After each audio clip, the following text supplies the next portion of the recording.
بہت اہم مسئلہ ہے یہ جو ہالینڈ میں گستاخی ہوئی ہے، اس پہ کیا کریں. میں نے اب تک اس لیے بیان نہیں دیا کہ میرے سامنے کوئی حل نہیں ہے اس کا کہ کیا کریں.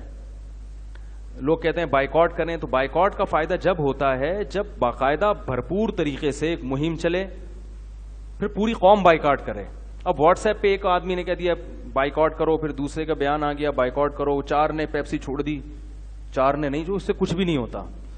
تو اس لیے یہ میں سمجھتا ہوں کہ ہمارے سیاسی لیڈروں کی ذمہ داری ہے کہ وہ باقاعدہ اس پہ جیسے اپنے سیاسی جلوس نکالتے ہیں نا، ایسے باقاعدہ ایک احتجاجی ریلیاں نکالیں، پھر اس میں لسٹ پیش کی جائے کہ یہ خاص چیزیں ہیں ہالینڈ کی جو بہت زیادہ، ساری چیزیں بھی نہیں، سب کچھ چھڑوا دیتے ہیں.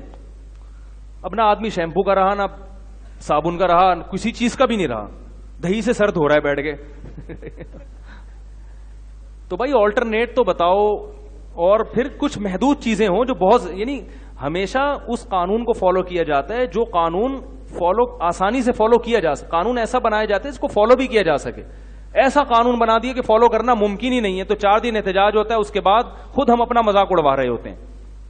تو اس لیے ہاں کچھ علماء ہیں جو یہ تحریک چلا رہے ہیں، تو ان سے پوچھا جائے کہ بھئی کیسے اس کو مؤثر بنایا جائے. تو میرا رائے یہ ہے کہ جب تک کوئی مخصوص مصنوعات جو بہت زیادہ استعمال ہو رہی ہیں، وہ ایک تو ان کی لسٹ آنی چاہیے جو بہت زیادہ، ساری سب کا نہیں ہو سکتا بائیکاٹ، یہ عملاً ممکن نہیں ہے. ان کا آلٹرنیٹ بھی بتایا جائے، اور آلٹرنیٹ زمزم کولا نہیں. وہ پہلے پیپسی پہ ہوا تو آ گیا مقابلے میں، پتہ نہیں کون سے عجیب قسم کے کولے آ گئے، کھانسی کے شربت ٹائپ کے کولے تھے وہ. تو بھائی آلٹرنیٹ بھی کوئی خاندانی ہونا چاہیے نا. تو وہ زمزم کا نام نہیں آ جائے کلپ میں، وہ کمپنی چھوڑے گی نہیں مجھے. ہم بھی جوش میں بہت سی باتیں کر دیتے ہیں، زمزم گولا نہیں آنا چاہیے. اس ٹائپ کی چیزیں صحیح ہے. تو ایسا ہونا چاہیے مخصوص چیزوں کا بائیکاٹ ہو جو بہت زیادہ استعمال ہو رہی ہیں، اور وہ بائیکاٹ پوری قوم کی طرف سے ہو. اور اس کا طریقہ یہ کہ جو ہماری سیاسی جماعتیں ہیں، کیونکہ پبلک ان کی کال پہ، سڑکوں پہ میں کال دوں گا، کوئی یہ لوگ نکل آئیں گے تھوڑے سے، اور کوئی بھی نہیں نکلے. آپ لوگ کبھی کوئی پتہ نہیں کتنے نکلیں گے نہ نہیں. تو جو سیاسی جماعتیں ہوتی ہیں ان کی بات لوگ سنتے ہیں، ان کے بڑے بڑے جلسے ہوتے ہیں، وہ لوگ کال دیں، احتجاج کریں، دنیا دیکھے اس احتجاج کو، پھر فائدہ ہوگا.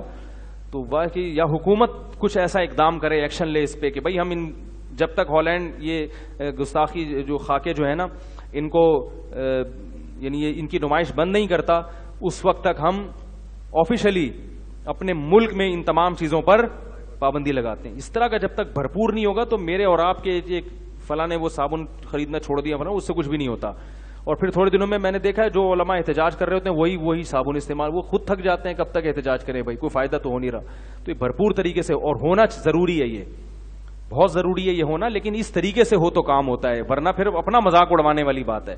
بجائے فائدے کے الٹا وہ دیکھتے ہیں کہ یار انہوں نے 4 دن بائیکاٹ کر لیا، اس کے بعد ہی ہم سے زیادہ یہ چیزیں استعمال کر رہے ہیں، پھر وہ آئندہ کے لیے ہمارے احتجاج اور بائیکاٹ کی ویلیو ختم ہو جائے گی. تو بائیکاٹ ہو تو ذرا خاندانی طریقے سے ہو.